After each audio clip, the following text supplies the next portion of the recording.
नमस्कार दोस्तों और प्रिय मेरे विद्यार्थियों, आपका स्वागत है अपना YouTube चैनल आकाश एजुकेशन सेंटर में। तो मैंने जैसा आपको बताया है, हम 10th 11th और 12th क्लास पर वीडियो बना रहे हैं। तो आज की वीडियो है हमारी 11th क्लास की इकोनॉमिक्स सब्जेक्ट की। तो अगर आप हमारे चैनल पे नए हैं तो हमारे चैनल को लाइक करें, सब्सक्राइब करें और बेल आइकन को जरूर दबाएं, जिससे आने वाली और वीडियो का आपको नोटिफिकेशन मिलता रहे। और कमेंट बॉक्स में जरूर लिखें, क्योंकि आपके कमेंट हमारे लिए बहुत महत्वपूर्ण है। जैसे कि हमने अभी तक YouTube पे 3 वीडियो डाली है, 3 में से 2 वीडियो में मैंने अपने विद्यार्थियों और मेरे साथ वीडियो जिसमें उन्हें कैरेक्टर देके मैंने समझाया था, लेकिन उनमें से एक कमेंट आया था एक स्टूडेंट का कि आप केवल अपनी वीडियो और बोर्ड की वीडियो बनाएं विद्यार्थियों को, क्योंकि बोर्ड का क्लियर नजर नहीं आता। तो इसी उद्देश्य से हमने अब 2 वीडियो, दूसरी वीडियो आज पहली वीडियो भी डाली थी हमने, सिर्फ बोर्ड और मैं अपनी वीडियो बना रहे हैं ताकि बच्चों को आसानी से समझ में आ सके। तो कमेंट बॉक्स में जरूर लिखें कि आपको वीडियो कैसी लगी, और अगर आपको और भी कोई और इकोनॉमिक्स का, इंग्लिश का, हिस्ट्री का, पोल साइंस का, ज्योग्राफी का, हिंदी का, फिजिकल, किसी और सब्जेक्ट में अगर आपको कोई दिक्कत लगती है तो प्लीज आप हमारे कमेंट बॉक्स में जरूर बताएं आपको क्या मतलब किस सब्जेक्ट की वीडियो चाहिए। तो टाइम ना वेस्ट करके हम सीधा अपने वीडियो पे आते हैं। इकोनॉमिक्स की टोटल 2 बुक है। पहली बुक है आर्थिक सांख्यिकी, पहली बुक है, उसका पहला चैप्टर समझा रहे हैं हम, अर्थशास्त्र की अवधारणा एवं अर्थशास्त्र में सांख्यिकी का महत्व। तो सबसे पहले तो हमें अर्थशास्त्र का मतलब जानना पड़ेगा। अर्थ प्लस शास्त्र का अर्थ होता है धन संबंधी विज्ञान, जिसके अंतर्गत एक उत्पादक को अधिकतम लाभ, एक उपभोक्ता को अधिकतम संतुष्टि और समाज को सामाजिक कल्याण की प्राप्ति हो, तो हमारा ये क्या कहलाता है? अर्थशास्त्र कहलाता है। और एक चीज और सुन लो, एक उत्पादक होता है किसी भी चीज को बेचने वाला या पैदावार करने वाला। किसी चीज को जो हम पैदावार करते हैं, जैसे गेहूं का उत्पादन कर रहा है उत्पादक है, या कोई सेल्समैन है बेच रहा है, वो हमारे लिए उत्पादक है। उसे जब तक लाभ नहीं होगा वो अपनी वस्तु नहीं बेचेगा। उपभोक्ता हमें जो वस्तु खरीदने जाता है, जब तक हमें संतुष्टि नहीं होगी, कोई भी मार्केट में अगर हम चीज लेने गए तो 10 चीज ट्राई करते हैं। पेन लेने भी गए, एग्जांपल फॉर पेन, ये पेन नहीं अच्छा, ये पेन नहीं अच्छा, ये पेन नहीं अच्छा, तो हम क्या है, हम छांट के ले रहे हैं ना। जब तक हमें संतुष्टि नहीं मिलेगी हम वो चीज नहीं लेंगे। और समाज को सामाजिक कल्याण हो जाए, यही हमारा अर्थशास्त्र कहलाता है। तो सीधा ये तो हमने सिर्फ एक चीज, और अगर हम चैप्टर का नाम समझ ले आधा चैप्टर वैसे ही खत्म हो जाता है। अभी हमने अर्थशास्त्र का मतलब समझा, अब हम आपको समझाएंगे सांख्यिकी का मतलब। सांख्यिकी का मतलब है समक, समक में संख्या। एक अकेली संख्या सांख्यिकी नहीं हो सकती। एक सिंगल अगर हम संख्या लेंगे तो वो सांख्यिकी नहीं है। अगर संख्याओं का समूह है, झुंड है, तो वो सांख्यिकी कहलाता है। ये चैप्टर का नाम है। पहला क्वेश्चन पढ़ते हैं हम, ये हमारे नोट्स हैं। अगर आपको हमारे नोट्स चाहिए तो आप कमेंट बॉक्स में बता सकते हैं, हम आपको आपके अपने नोट्स भी प्रोवाइड कर सकते हैं। तो पहला क्वेश्चन हमारा है, अर्थशास्त्र किसे कहते हैं, हम आपको बता सके अर्थशास्त्र क्या है। अर्थशास्त्र, अर्थ प्लस शास्त्र का अर्थ है धन संबंधी विज्ञान, जिसके अंतर्गत एक उत्पादक को अधिकतम लाभ, एक उपभोक्ता को अधिकतम संतुष्टि और समाज को सामाजिक कल्याण की प्राप्ति हो, ये हमारा अर्थशास्त्र कहलाता है। दूसरा क्वेश्चन, ये इकोनॉमिक्स जिन्होंने बनाई है, इकोनॉमिक्स के जो गॉडफादर है, इकोनॉमिक्स के जो पिता हैं, वो है एडम स्मिथ। उन्होंने, उनके अनुसार अर्थशास्त्र मतलब है अर्थशास्त्र राष्ट्रों के धन की खोज है। दूसरा क्वेश्चन, अर्थशास्त्र के 3 घटक है बेटा, सुन लो, उत्पादन, उपभोग, निवेश। उत्पादन वस्तु और सेवा के निर्माण को उत्पादन कहते हैं। जैसे एक फैक्ट्री में मजदूर है, लेबर है, और चीनी की मदद की सहायता एक बिस्कुट बन गया, वो उत्पादन। उपभोग मीन्स कंज्यूम, उसे उपभोग करना। वे आवश्यकता मनुष्य को जो प्रत्यक्ष या अप्रत्यक्ष रूप से संतुष्ट करती है, वो उपभोग कहलाती है। अगर हमें भूख लगी, खाना खाया, संतुष्टि मिल गई, वो क्या कहलाया? हमारा उपभोग। ये हमारा उपभोग होता है। एक है हमारा निवेश, पूंजी निर्माण की दर को निवेश कहते हैं। इन्वेस्टमेंट मींस पूंजी निर्माण की दर क्या कहलाती है? निवेश। और पूंजीगत पदार्थों का बार बार प्रयोग होना भी हमारा निवेश ही कहलाता है।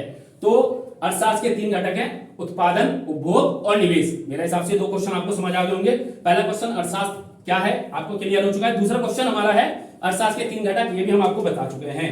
अगला, उपभोक्ता कौन है? उपभोक्ता हम ही हैं। मैंने आपको बताया था जैसे कि उपभोक्ता कौन है? हम ही हैं, जो बाजार में वस्तुओं को खरीदने जा रहा है। उपभोक्ता वह व्यक्ति होता है जो अपनी आवश्यकताओं को के लिए वस्तु और सेवा को उपभोग करता है। बचत क्या है? आय का व्यय, बचत मीन सेविंग। आय का व्यवहार जो उपभोग पर खर्च ना होके सेविंग कर लेते हैं, बचा लेते हैं, वो उपभोग कहलाता है। मतलब जो खर्च ना करा, जो बचा लिया, वो बचत कहलाता है। आर्थिक क्रिया क्या है बेटा? आर्थिक क्रिया वह क्रिया होती है जो समाज में प्रत्येक व्यक्ति, चाहे किसी के फादर है, जो भी है, अर्थव्यवस्था में जो काम करते हैं, वो सब आर्थिक क्रियाओं में आता है। सांख्यिकी मैं बता चुका हूं, सांख्यिकी क्या है। सांख्यिकी से अभिप्राय संख्यात्मक सूचनाओं तथा उनसे संबंधित आंकड़ों को एकत्रित करने से। संख्या संबंधी सूचनाओं और उनसे संबंधित आंकड़ों को इकट्ठा करने से क्या कहते हैं? उसे हम सांख्यिकी कहते हैं। सांख्यिकी 2 प्रकार की है, एक वचन के रूप में सांख्यिकी और बहुवचन। सांख्यिकी के प्रकार पूछ लेता है, सांख्यिकी कितने प्रकार? एक वचन और बहुवचन। एक वचन के रूप में सांख्यिकी वो होती है जिसमें संख्याओं को इकट्ठा करना, और बहुवचन में, बहुवचन का मतलब है उन संख्याओं को इकट्ठा करके उन्हें क्रम से लगाना और उनका निष्कर्ष निकालना।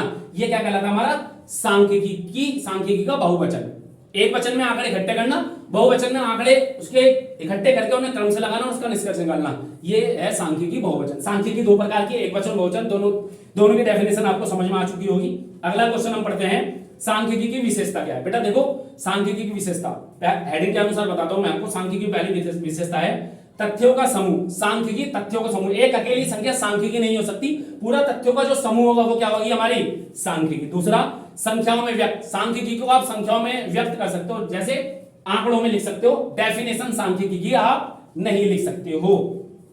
अनेक कारणों से प्रभावित। सांख्यिकी एक कारण से प्रभावित नहीं होगी, बहुत सारे कारणों से प्रभावित होगी।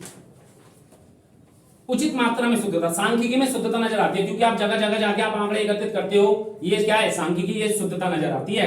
गणना, अनुमान। सांख्यिकी के दो प्रकार, मतलब एक अलग विशेषता है, पांचवी विशेषता है, छोटी जगह होती है तो आप उसकी गणना कर लेते हो, बड़ी जगह होती है तो आप क्या लगाते हो, अनुमान लगाते हो।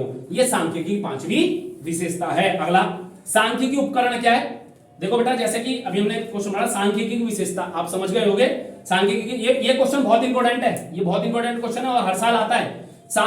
सांख्यिकी की विशेषता तथ्यों का समूह, संख्याओं में व्यक्त, अनेक कारणों से प्रभावित और उचित मात्रा में शुद्धता और गणना और अनुमान। ये क्वेश्चन इंपॉर्टेंट है।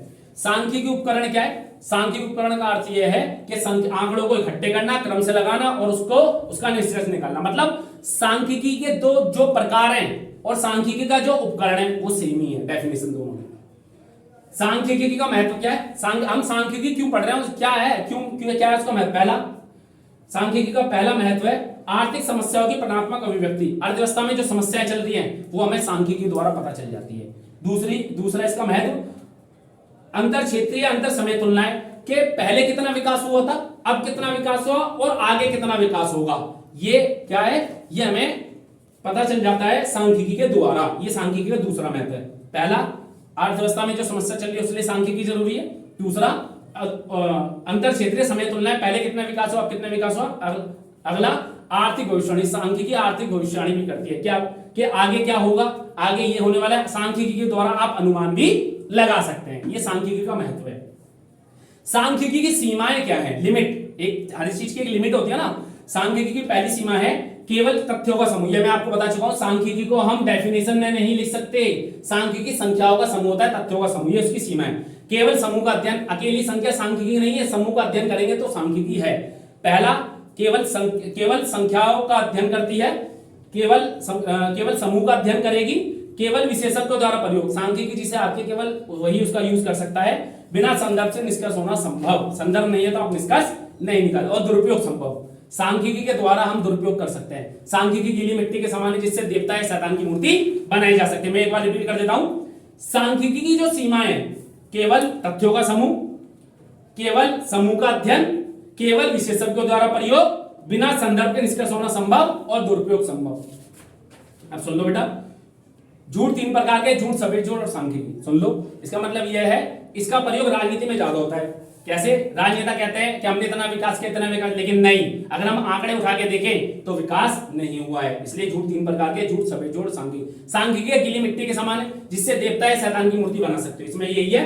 सांख्यिकी की अविश्वसनीयता बताइए, सांख्यिकी पर लोग विश्वास क्यों नहीं करते। तो पहला, सांख्यिकी झूठ का इंद्रधनुष है, सांख्यिकी झूठ का तंतु है, सांख्यिकी कुछ भी सिद्ध कर सकती है, सांख्यिकी कुछ भी सिद्ध नहीं कर सकती। सांख्यिकी गीली मिट्टी के समान है जिससे आप शैतान या देवता की मूर्ति बना सकते हो। तो सुन लो, ये था बेटा आपका चैप्टर फर्स्ट खत्म हो चुका है। पहला चैप्टर था हमारा अर्थशास्त्र की सांख्यिकी की अवधारणा और उसका महत्व। तो आपको समझ आया होगा ये चैप्टर कैसा है। तो प्लीज आप कमेंट बॉक्स में जरूर बताएं कि आपको ये चैप्टर कैसा लगा। अगर आप हमारे चैनल पर नए हैं तो हमारे चैनल को लाइक करें, सब्सक्राइब करें और हमारे बेल आइकन को जरूर दबाएं और कमेंट करके जरूर बताएं कि आपको चैप्टर कैसा लगा। और आगे कोई आपको चैप्टर समझना है इको का, ऑल सब्जेक्ट आर्ट साइड के, तो अब आप कमेंट बॉक्स में बता सकते हैं। तो सभी को मेरा नमस्कार।